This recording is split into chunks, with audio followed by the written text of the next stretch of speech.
Hey, I'm Shay Keister, and I'm your host for the Casual Cattle Conversations podcast, the beef producer's place to explore new management practices. Thanks for tuning in, and welcome to the community.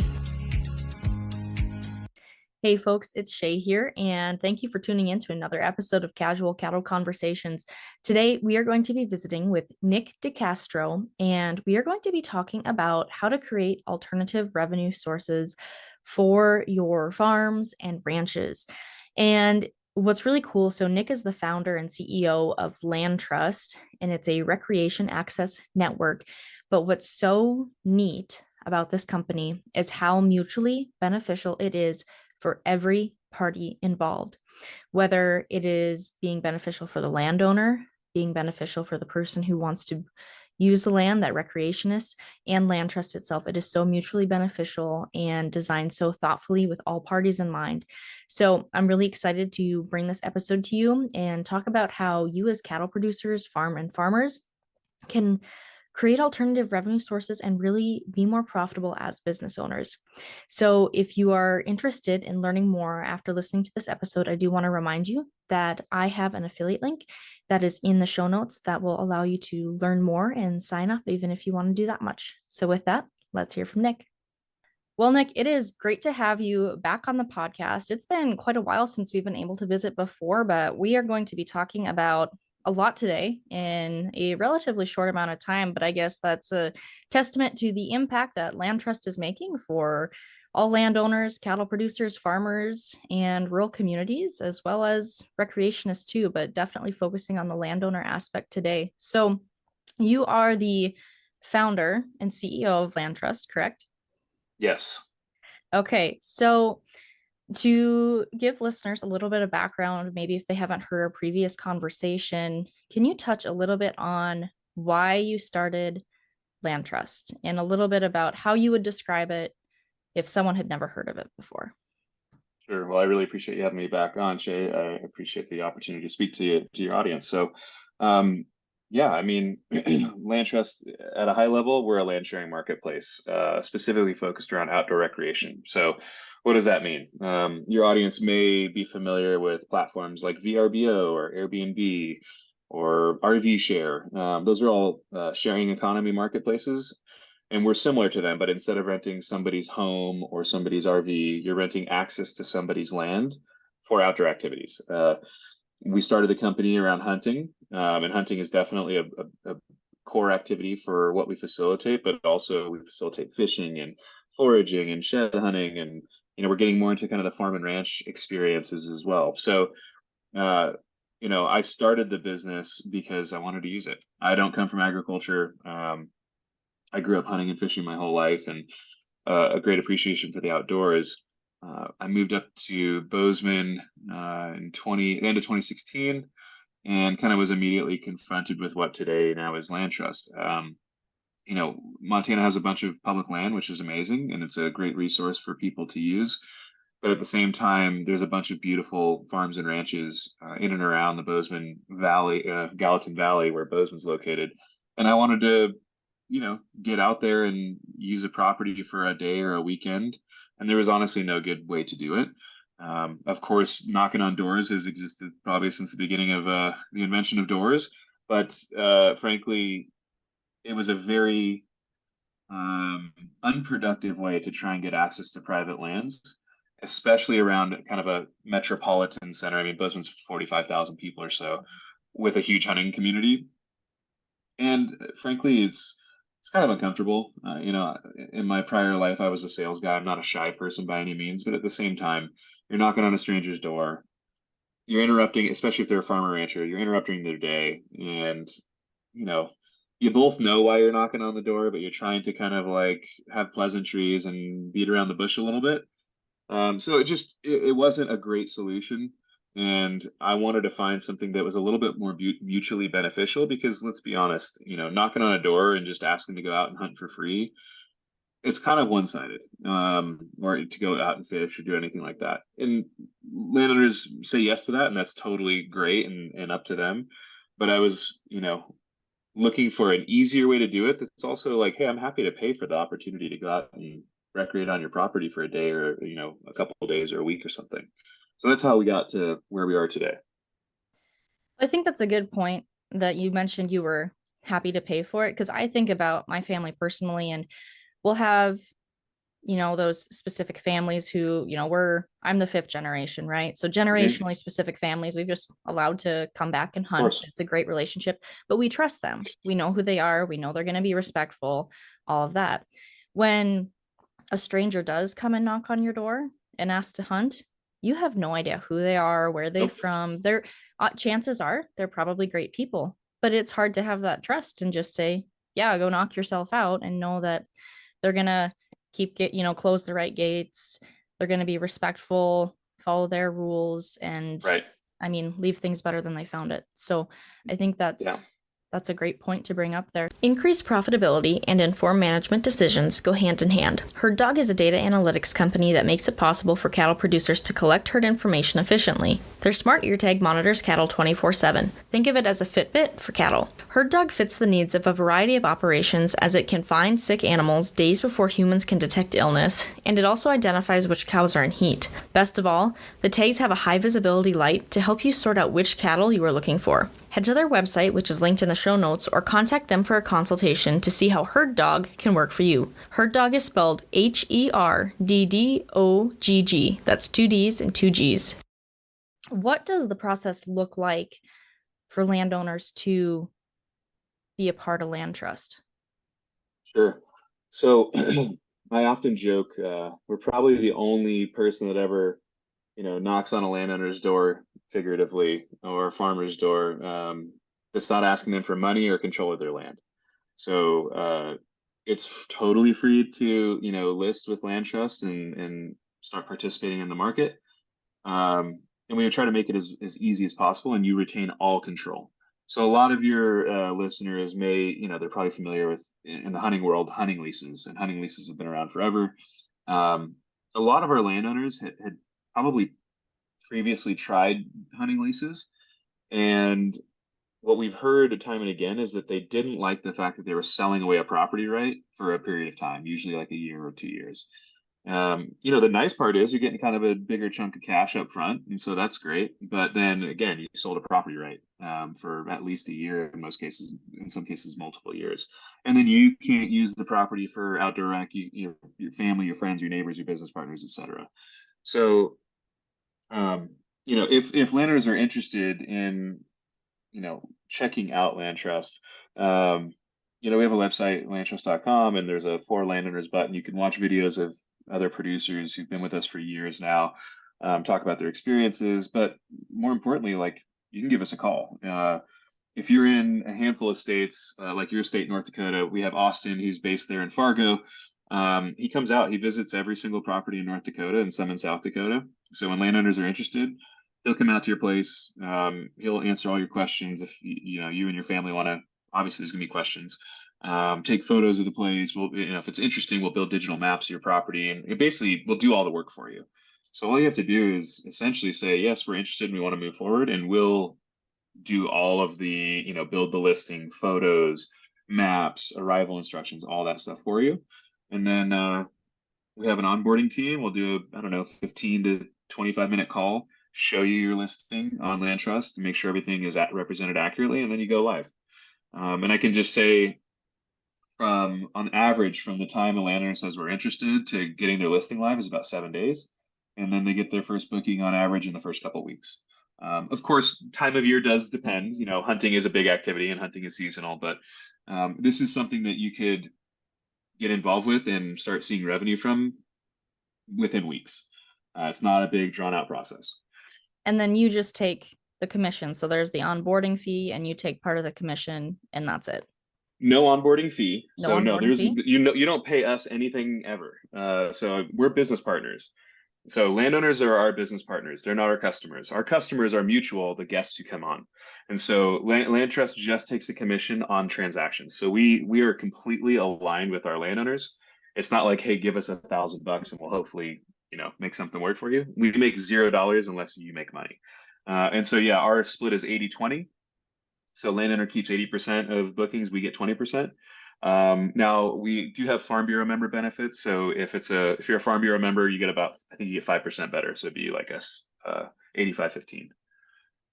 Well, I mean, I like a lot of things about what you just said there, like especially how you don't make money unless the landowner makes money. So that's very mutual. But even with that, how simple and easy it is because you have team members who will go out in person and do the work. Because I think, especially in the ag community, we still like that in person feel, that customer Absolutely. service. And as I've talked about different ways to create different revenue off of land or start side businesses that complement ranches, ranchers are already strapped for time. Yep. Farmers are already strapped for time. So to have something that is going to take less time out of their day and still almost serve as a little bit more of a passive income source outside of them accepting people to come hunt on their land, Yep. that's or hike or fish or We're getting stargaze into the or RV. trail Yeah, we're getting into ride. RVs and camping. Yeah, so it's a lot of different stuff and like shed hunting. I mean, I know a lot of farmers that would pay people to come shed hunt so they don't get sheds in their tractor tires, but there's a big community for that. So yeah, look, we understand our farmers and ranchers. Like we have about a 1.5 million acres of land in roughly 40 states right now on the platform. Almost all of that's owner operator, multi-generation farm ranch families. So like we really understand our partners. We understand time is at a premium, and we want to be um, an easy extra income stream that is complementary to agriculture. This is not like, you know, it's not change all your practices so you can participate in this program. Um, so it's a really easy, um, and there's significant income opportunity. I mean, we have landowners who are making, on the higher end, 60 to $80,000 a year right now, and that's almost pure profit, right? There's no capital expenditure for that. It's leveraging an existing asset that you have, which is your ground, and potentially like some lodging opportunities, like a bunkhouse, or lodging for LandTrust could be anything from we'll allow you to tent camp on our place. You could pull an RV on. We got a bunkhouse. We have a house. Some of that. So it's all existing infrastructure, and you're just basically allowing people to have access to do the things they're passionate about, and it's all do it yourself. So this isn't guided stuff. It's just access. But so that figure you said on the upper end, some people are making an extra 60 to 80,000 per year of Yes. profit. You can bring on another family back to your ranch if you're serious Hmm. about that. That's a big Yeah. deal. Yeah, I mean, we're definitely seeing that. We've been talking a lot to some of the FFAs, because we see younger generations and we hear it more that some younger generations do want to come back to the farm and ranch, but you have to be able to support yourself. Most of these operations are like, hey, we're maxed out with what we're doing right now. So we've been having conversations. We're going to be actually doing a education courses next week at Montana's FFA convention here in Bozeman, where it's a digital business that you can bring to your operation that, yeah, I mean, even at the 15 to 20K of just pure profit to the bottom line, that might be enough to bring back a kid or, a family. It takes a chunk out of it, right? So, and as we continue to grow, those figures that I'm talking about are pretty much pure hunting. As we continue to grow across like the RV and camping thing, or, farm and ranch experiences, that number will grow. So before we dive into rural economic development, I do want to go Sure. back to something that we maybe didn't touch on. But so before I was talking about, how if we have people who continually come back to our land, we trust them. Mhm. So can you Yep. talk a little bit about how cattle producers have control of who is able to be on their land? Are there background Sure. checks? Like, what does that look like so that they have the trust and confidence to allow these strangers essentially onto their Yes. property? Yeah, it's a good question. And I'm sorry to listeners, I do have a cold, so I'm trying not to sniffle too much. So we kind of call this just trust and safety.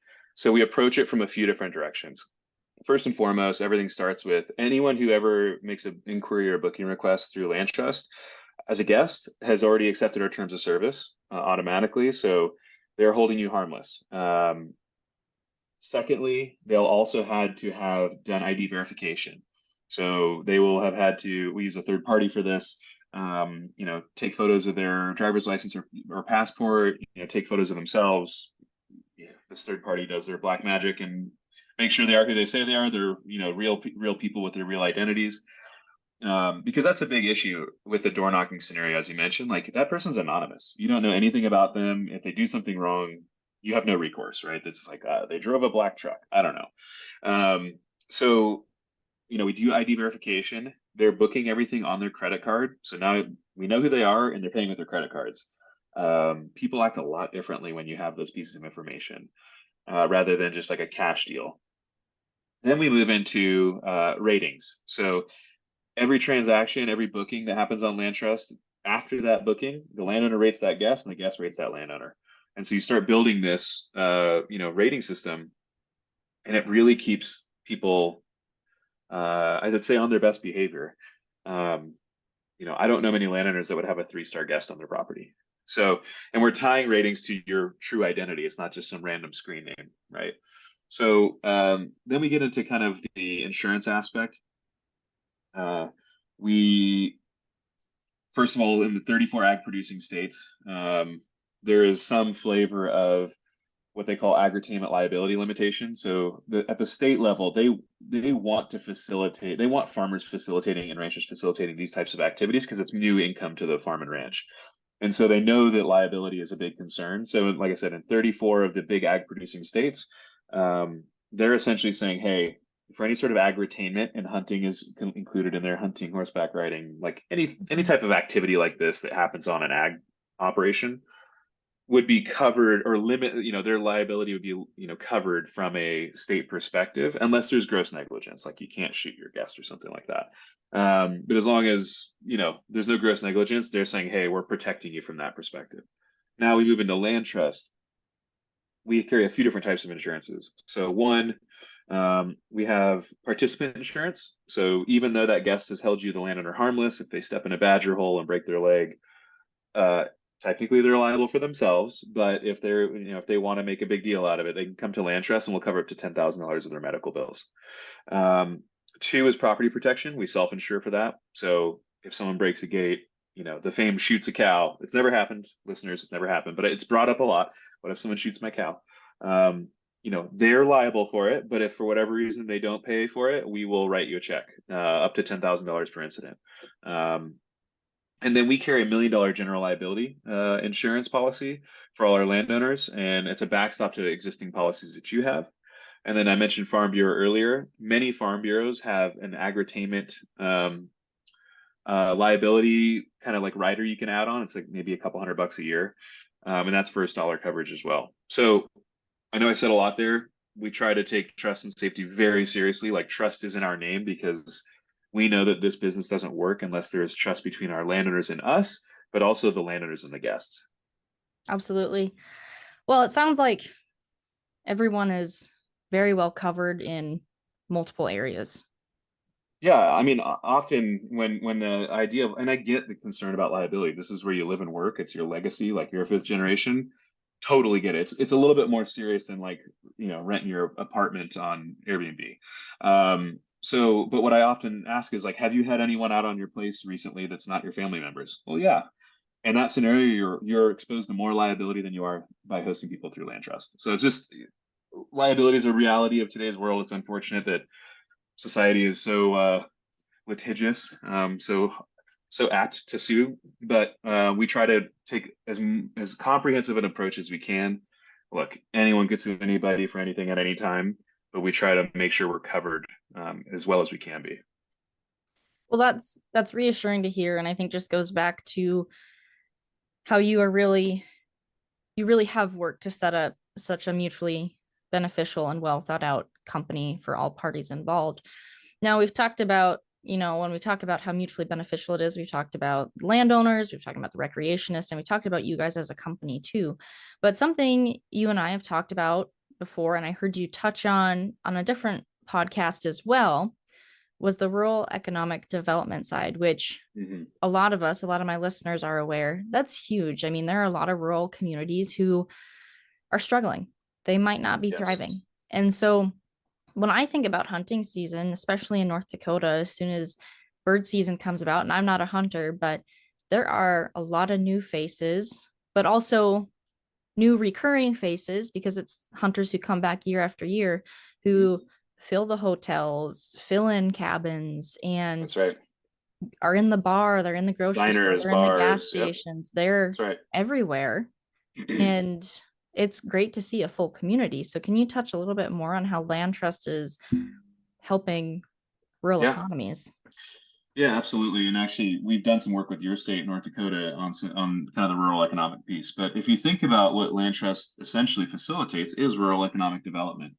You know, almost all of our landowners are in rural communities, and some of them are very, very rural.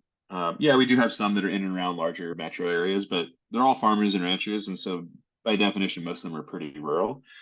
And by becoming a land trust landowner and listing with us, not only are you generating income for your operation, your family, but as you mentioned, when people come into these, when they come to your place, they're going to stop and get gas. They're going to go to the bar, the diner.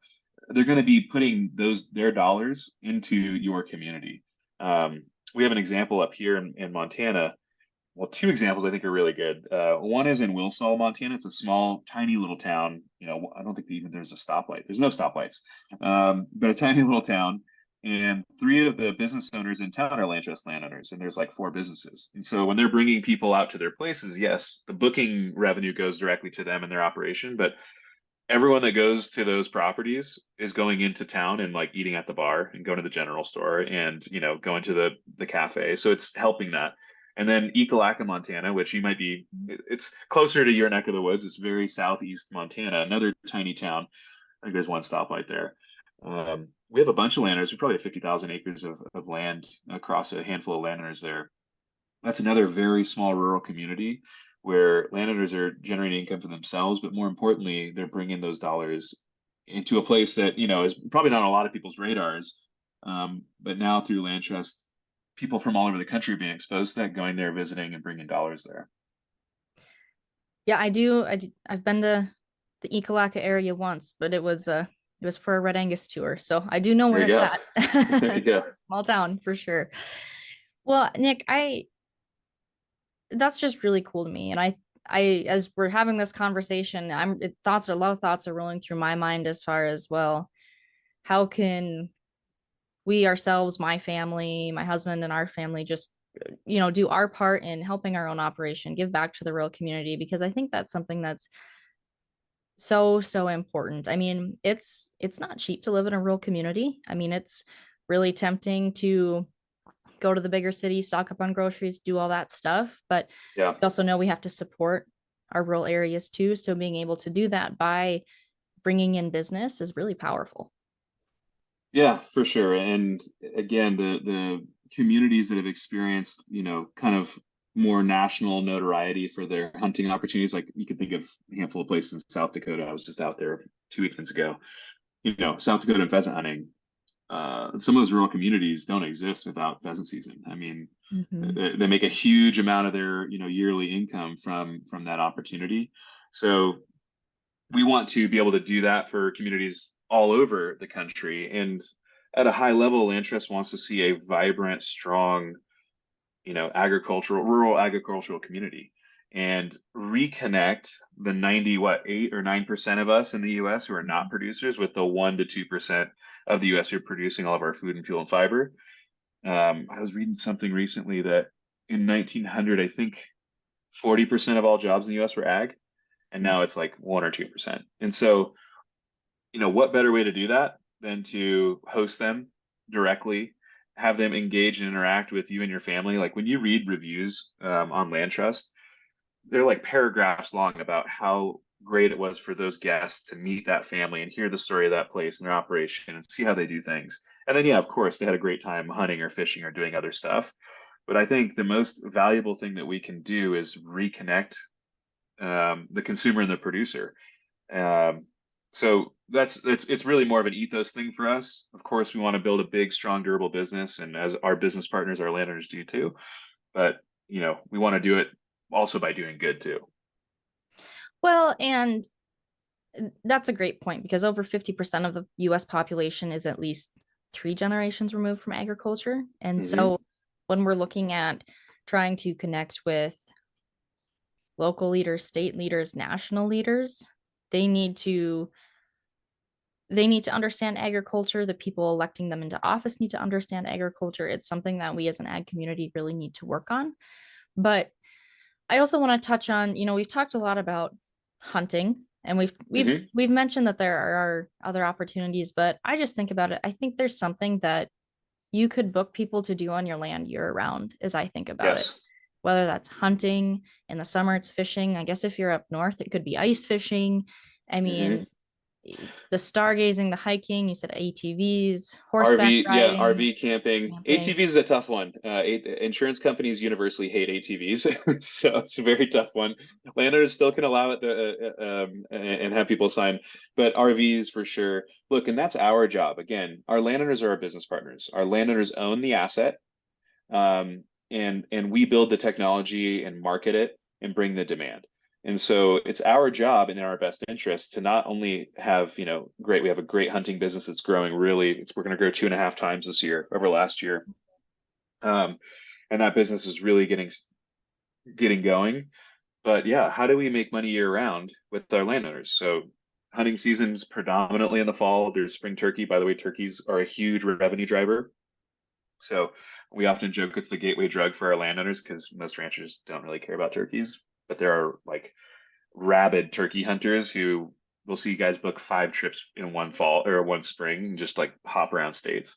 But then yeah, we have the winter. We have, you could do things like up in your state, ice fishing, snowmobiling access. Mhm. But in the summer you can be fishing and RV camping and there could be farm and ranch experiences. That's a category that we're still learning, but hey, this is what, come out and experience a harvest or planting or calving or, brandings or just, experience farm and ranch life. And it's kind of like almost showing people your chores, which sounds crazy, but for people who didn't grow up in ag, like it's really interesting. And, I think that category is going to be really big because I know as a guy with a young family now, I have 3 daughters under the age of 4. We're constantly looking for things to do with our children, and we want to spend our money with, in ways that we, kind of promote our beliefs, which is rural communities. And, we're not going to Disneyland, but if we could go out on the weekend and take our daughters out to interact with agriculture and farmers and ranchers and have a fun experience, like that's a great thing. And so that category is one that we're learning right now. So I'm not going to say like, man, we'll blow the doors off with it for you, but we're learning it. And I think that is going to be a really big one that farmers and ranchers can kind of like invent their own things. Um, where it's come out and see the place. And then, hey, you can sell direct to consumer beef or produce and that kind of stuff as well. So there's a lot of opportunity, but your head is in the right place. Like we're thinking all the time, how do we enable our landowners to make money with LandTrust year round? Well, that's awesome. So, Nick, as we kind of wrap up the conversation, we've touched on how landowners can get involved in land trust, what Mhm. land trust is, how it's beneficial for all parties involved, plus rural communities, and really sky's the limit for whatever you can imagine. You can probably make a sale off it. And they have a lot of help.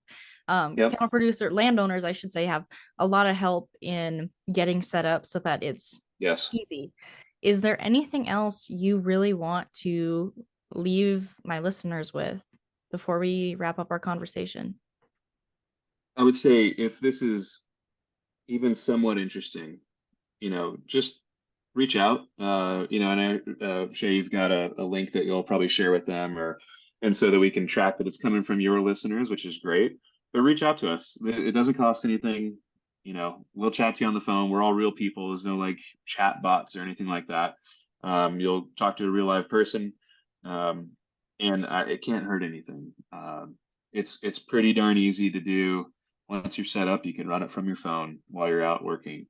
Um, and it is a way to generate income that could bring back, a family member or a family to the farm or ranch. And that's what we want to see. We want to see a stronger agricultural community. We want to see, and strong means profitable first and foremost. So that's what we're here to do. We're here to drive a bunch of profitable income for rural landowners and communities. And absolutely, I do have a link, like Nick said, that will be in the show notes, and you can use that to either learn more or get signed up. And I'd encourage you to use that link so that way everyone on the LandTrust team knows that you were kind of referred through the show, and so we know who's out there listening. And but yeah, with that, Nick, have a great day, and thanks for being on the show. Appreciate you having me. And that's a wrap on that one, folks. Thank you for tuning in today and joining in on the conversation. Be sure to take this a step further and take the advice you learned and implement it on your operation. If you want to have a conversation about it, head over to my social media and send me a DM by following @CattleConvos and connecting with me there. Have a great day.